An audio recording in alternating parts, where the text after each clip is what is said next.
We are about 3 minutes out, so we're just going to jam out until the time comes.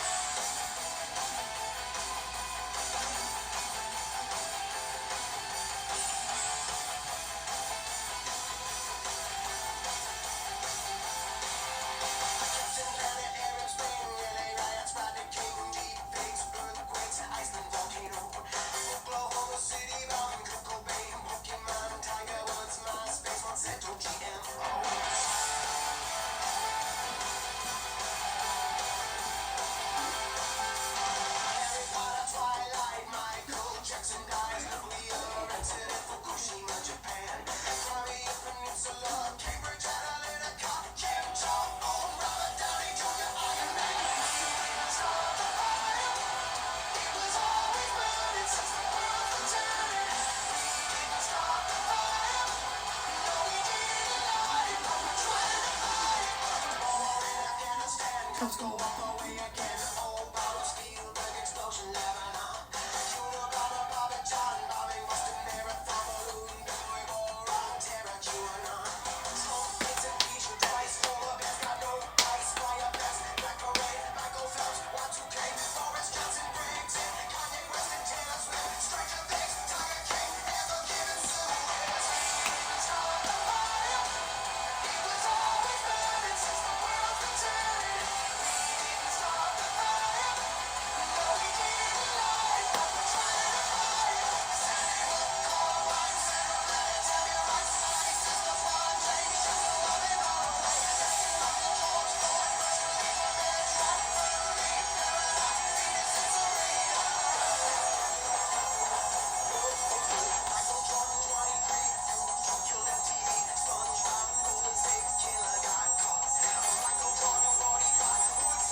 Alrighty. Good morning, everybody. Welcome to the stream. The very first episode of Knights Round Table is beginning now. Hopefully people are starting to jump on and we'll get started. I am extremely excited about this whole situation. This is the very first time I've ever done something like this, a podcast. It's new to me. I'm not really a content creator. I've tried to do TikTok and things like that before, but it's never really taken off for me. But now that I'm doing real estate, I wanted to really dig in and do something different and step outside my comfort zone. So that's why I decided to do Knights Round Table. And, you know, a lot of people are probably asking, what is the podcast? And that's a great question. The podcast, this specific podcast, Knights Round Table, is a business podcast. It's where business owners come together to share their success stories, and how they continue to stay successful. It's really important when you start your own business to focus in and hone in on, you know, what you can do to, you know, succeed. And what better way to do that than to tune in to other people who are currently succeeding or on their path to success. And so I knew that I wanted to learn, so I figured other people would want to learn as well. And that's why I kind of decided to start the podcast. The goal of this podcast is to bring people together from all walks of life, all over the United States, maybe even further later in life.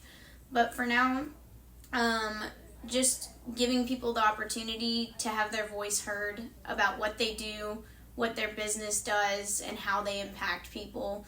I just really wanted to give a stage to different business owners so that they could talk about what they're passionate about. And this episode's all about me and what I'm passionate about. And, I wanted to talk just a little bit about the name, Knights Round Table. So my name's Cassandra Knight, and the whole reason I decided to do Knights Round Table is because Knight's my last name, and then also we wanted to give people with the round table the idea that all conversations are open to be had, and everybody has a seat at the table. So we just want to make sure that everybody knows they're here, and they will be heard, and their story will be heard, and hopefully everybody will gain some knowledge from it. And good morning. I see Amanda has joined us. Hi. Okay. I'm so excited that you've joined us, and everybody, honestly, anyone who is here to support and learn, I am so happy that you're joining us. Let's see. Let's start with who am I? That's a big story, but I'm going to try to keep it brief and simple. So, like I said, my name is Cassandra Knight. I'm 24. I'm a real estate agent with Keller Williams, The Woodlands, and Magnolia, and I love this brokerage more than anything. We have over 450 agents in our brokerage alone, and honestly, I feel really supported here. So I've always been in the food industry. That's kind of what I've done since the very beginning. I started with Chick-fil-A, specifically Chick-fil-A Brazelton in Georgia. And I had a great mentor. His name was Brandon Lamarck. He was the first person ever to give me a job and bring me on as just a drive-through worker. I, followed that career path and worked for Chick-fil-A, and he moved me up into leadership, and I got to take classes with him. He taught me that partnership is the biggest thing in any career. That making sure that people know when you're in leadership that they're not under you, but rather next to you. And it's going to be a partnership rather than, you being on a pedestal. And I think that's really taken me far in life, knowing how to treat people in a work industry. And even, doing this now, I always want people to feel like they're with me, not under me. That's kind of why what I'm throwing into my clients now is that I'm here for service. I'm here to serve you. And if we work together, we'll find the perfect property for you. We'll find the perfect home for you. We're here so that, you can get exactly what you need, and not just what I think is best for you, but what you think is best for you, and really just walking hand in hand. After Chick-fil-A, I moved into being a preschool teacher. I learned a lot from that, too. I learned a lot of patience from that. Any parent probably knows that kids are a handful, especially when you have 15 of them. It was fun. I worked for 2 separate schools, and I really enjoyed it. I was lead teacher of the 2-year-old room. And I love those kids. Those kids were so smart, and they taught me a lot about, as I said, patience, but also, learning. It was fun to watch them in that stage because they were learning how to do things and how to, speak their mind, and they were becoming whole little humans. And, I really appreciated my time at the preschool because it taught me, just settle in, listen to what people have to say, especially, the little ones, and let them feel heard, because that's a big deal for everybody.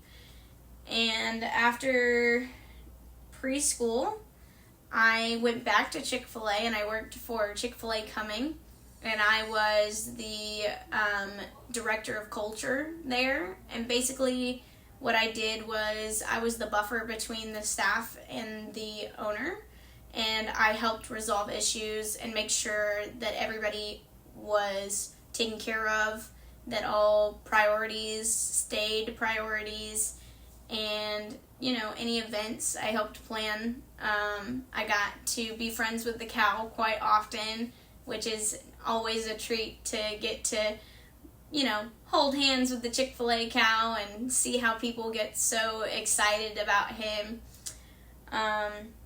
After Chick-fil-A again, I went back and I started my serving career. And I started serving in restaurants. I worked at Miller's Ale House.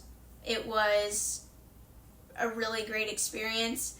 I had never waited tables before, but it definitely gave me some insight into people and how you treat people and how people are usually understanding.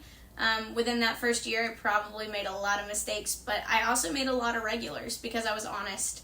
And I learned to fess up and tell people, hey, I messed up, but we're getting it fixed for you. Don't stress, and I really liked serving, and I still serve to this day. I work at a different restaurant now. But after serving for that first year, Miller's asked me to be a trainer. And I actually went down to Daytona, Florida, and I helped open a store down there. It was really fun. I got to meet a lot of people and coach and teach and get to see them learn the same lessons that I did. I think I was there for 3 weeks, almost a month, just hanging out and teaching people. It was long days, but when we got an off day, we'd go down to the beach and just hang out and play card games and late nights for sure, talking and hanging out with the other coaches. But it was an experience, and it was, taught me teaching. I love teaching people, and that's, another reason why I started the podcast, because not only do I love to teach people, I love to learn. And, going down to Daytona, I learned a lot of things about coaching, and there were people above me that even as I was coaching other people, they were coaching me in my coaching style. And that was really helpful. It definitely made me a different person and shaped me to be a better leader. And when I came back to Miller's Ale House, management changed, and I was not happy with them and the way that they started treating people, the new managers. So I decided to step away from Miller's Ale House. And I actually got a job at Wild Wing Cafe as a manager, and I loved it. I had a coworker who had worked with me at Miller's Ale House. He came and he was a manager with me, and we also had another guy who was the GM, and he was amazing. We all three worked together and really tried to move that store in the right direction, and it was lots of fun. The staff was lots of fun. The challenge was a lot of fun. The late nights, at that time, David had gone, which is my partner. He had gone to Oklahoma, so I was just thriving. I was headed to the gym. I was, getting up early and going in for my shifts and being there all day and just really digging into I keep saying learning because it is. It's exactly what I did. Every day I learned how to do invoices, how to make bar orders, how to interact with customers, how to make those regulars even as a manager. And there's bar regulars that I have still from Wild Wing that follow me on Facebook and everything, and I definitely check in with them quite often because I appreciate them, and I appreciate the connections. I try to hold on to those. And after Wild Wing, we got the news that we were moving to Texas. David got a job doing the whole oil industry, and he came out here once or twice for an interview, actually flew out, stayed with his sister, and then we moved into the stage of, hey, I'm going to Texas. Do you want to go with me? And I was super nervous about it. I had never been outside of Georgia before, and so I decided to take a leap of faith and try it out, and I did. And here I am. I'm in Houston now, and it's so hot. That's the one thing everybody always asks me. They're like, how's Houston? I'm like, it's hot. But no, I really do. I love it a lot. And after moving to Houston, I got more restaurant jobs, and I just wasn't fulfilled. I felt an emptiness. I wasn't sure what it was. I wasn't sure what I was supposed to be doing. I was getting super frustrated with the way other people were treating me in my day-to-day. And, I think being in that management position over the years kind of made me feel like, these people don't treat me the way I would treat other people. And that wasn't enough for me. I wanted something more. I wanted more respect. And I wanted to really be in a position where I could help people. And I just felt less than working these 2 jobs that I did. So then I switched jobs completely to another restaurant, and it was just kind of slow. So it gave me the opportunity to have a minute to breathe. And a lot of people have told me over the years, they were like, you should get into car sales, you should get into a sales job, you should get into mattresses, you should get into something commission-based, something sales that you're in with people. And I just never really felt it. I never really felt like I wanted to sell cars or sell mattresses or door-to-door. I even talked about doing a door-to-door situation, but I am not that kind of person at all. So I decided not to go that route. And the more I thought about it, the more I questioned, why not real estate? And I thought about it for probably 2 weeks, and then I brought it up to David, and I was like, I think that I want to try real estate. And he was like, you want to try real estate? And I was like, yeah. And he was like, all right. So we drove to Champions here in Texas, and he helped me sign up for classes. We paid for my classes, and for the next 6 weeks, I took 4 to 8 classes. Monday to Thursday. We learned Monday, Tuesday, Wednesday, and Thursday morning we tested. And one thing that a lot of people won't know about me is that, I was homeschooled, and I really struggled with testing. It was something that I wasn't good at. I was terrible. I couldn't focus. I couldn't retain the information. It was always hard for me to test. But when I took my first test at Champions, I made 100. And I then made 4 more hundreds and 2 98s. So everything just started to fall into place. It started to feel right. Well, then when I finished my classes, amazing classes, by the way. If you're going to do real estate and you're in Texas, do Champions. Do it. It's a little expensive. I think I paid like $1,000 for my classes, but the teachers are absolutely amazing. They're there to help you. They have real life stories. They're going to hammer that information into your head and really give you the opportunity to learn and ask questions. And I loved all of my teachers. They were really great. And after you finish your classes, they move you into exam prep. And you can take exam prep, I think, for free up to a year after you finish your classes. So I booked mine and I started taking exam prep. And I took the first one. It's 2 days, 2 days, 8 hours. I took those classes and I felt overwhelmed the first time. I was like, there's no way I'm going to pass this test. It's crazy. The state exam, what am I going to do? And I really just hunkered down, studied. I was staying up late. I was not watching TV, not on my phone. I was, really focused in and honed in.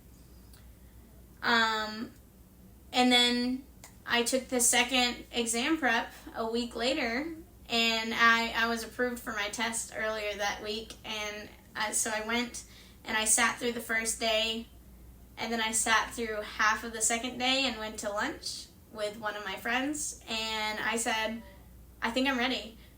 And I did. I booked my test for a couple days later, and I went in so nervous. It took me an hour and a half, and I passed. I don't know if I passed by a lot. I don't know if I passed by a little. They don't tell you, but I passed. It was really funny because the lady that was sitting at the front who, gets you all set up for your test, She, put me in front of the computer. She gave me my headphones and gave me my little board, whatever you call it, whiteboard to write all of my notes on, and she said good luck. And then when I came out an hour and a half later, she was like, okay, let's see, and she printed out, the results. And state came out first, and she was like, you passed the state. And I was like, okay, perfect. What about national? And then it started to print, and it started to print so slowly. And she's like, I'm so sorry. I don't know why it's taking so long. And then she picked up the paper, and she held it, and she goes, you passed! And, then immediately goes, I'm so sorry, because there were other people testing, in the next room. But she was so excited for me, and I thought it was really funny because I felt like she was more excited than I was, and I was so happy. And like I said, it just started to fall into place. Real estate was falling into place for me. Well, before I even passed my test, I started interviewing brokerages, and I had interviewed a couple, and they were okay. I just didn't feel quite at home, so I decided to go and, check out Keller Williams, The Woodlands, and Magnolia, and here I am. Really what got me is the culture, the feeling of being at home, the training classes, how they really dig into you. Tyler is the main guy that you talk to when you get here. He's pretty cool. He kind of convinced me for sure. I definitely walked into his office, sat down, and felt seen. And I really appreciated that he, met me where I was. And also made it very clear that, I am who I am, and nothing's going to change that. Tattooed, colored hair, little crazy and weird. But you can still be in real estate. There's people looking for houses that, they aren't looking for that perfect real estate agent. They might be looking for someone a little crazy and wild, and someone who's going to stand up for what they believe in. And that's me. That's the kind of real estate agent I am. Currently in my career, this is my second month in real estate, and I have one leasing client. He's great. I love working with him. I'm still working on gaining clientele, but I am excited. I'm excited to see the journey and see who gives me a shot. I'm passionate about everything I do, so whoever it is that gives me the opportunity to work for them and with them, everything that they need and want, it'll get done, and it'll get done quickly because I'm passionate. I am. So I started Roundtable because I wanted to learn. I needed to hear other business owners and what they have to say. I go to this networking event every month, and I get to sit down and eat and hang out and drink with some real estate agents, massage therapists, wedding venue owners, all these different people from different walks of life, and really hear from them. And I wanted to expand that. I wanted to learn more from these people who have their own businesses all over and everything. And so that's why I did this. I wanted to give myself the opportunity to learn, and everyone else. I felt like it was a good opportunity for everybody to step up and learn. And, if you're serious about your business and this is something that you really want, maybe there's someone that's going to be joining me that you want to hear from. And that's why I wanted to have this platform, just to bring on people from all stages. Not only the really successful people, but also the people in the middle and the people that are just starting. A lot of people have asked me, this is your podcast, why do you want to add other people? It's that exact reason. I want to learn, and I want other people to have the opportunity to learn. Also, some of the people that I'm bringing on, they're really cool. They're just really awesome people who have really awesome stories that I think should be shared. I'm booked all the way out to December with people who are going to come out, and they're going to talk to us and tell us about their story. So I'm excited to get to learn from these, from all of these people. All right, I guess we should talk about who's next, because it's 10:23 and we're getting close to the end of the podcast. So the next guest that I'm going to have, I'm really super excited to have her on. We met at the local Link Up, which is the event that I go to every month, and I try to, make those connections and meet people. Well, this person specifically, her story really touched me, and I wanted other people to hear it. Her name is Dominique Cousin. She's going to be here September 11th at 10 a.m. She's the co-owner of In-House Chefs and the founder of the Phoenix Journey. She's a wife and mother of two, as well as a partnered operator of catering and private chef business. Dominique and her husband, Adrian, created this company after receiving news of her MS diagnosis. She got better using holistic remedies and foods her husband prepared for her. She was then led to create and found the Phoenix Journey, a nonprofit for others with autoimmune diseases. Helping through food and holistic efforts, the Phoenix Journey now helps people all over the world. And the more we talked, when I met Dominique, we sat and I feel like we talked for a good 20 minutes. We just sat there and we chatted, and she opened up and she told her story, and I was so excited by her passion, and I am so happy that she agreed to come on and speak to you guys next month. Hopefully more people tune in and get to hear her story, because it's amazing, and I'm really so excited about it. Other than that, let's see. I just wanted to highlight, where else you can find things. So this episode will be posted on Twitch, YouTube, and probably Facebook and Instagram. If you're not already following me, my Facebook is cassandra.knight.realtor. And then my Instagram is _cassandra.knight.realtor_ again. And you can also find funny, fun little TikToks on my TikTok, real estate content, clips from the podcast. All of that's going to be found on @KnightsRoundTable. That's my TikTok. And, follow my journey. I do house tours every weekend. I do open houses every weekend.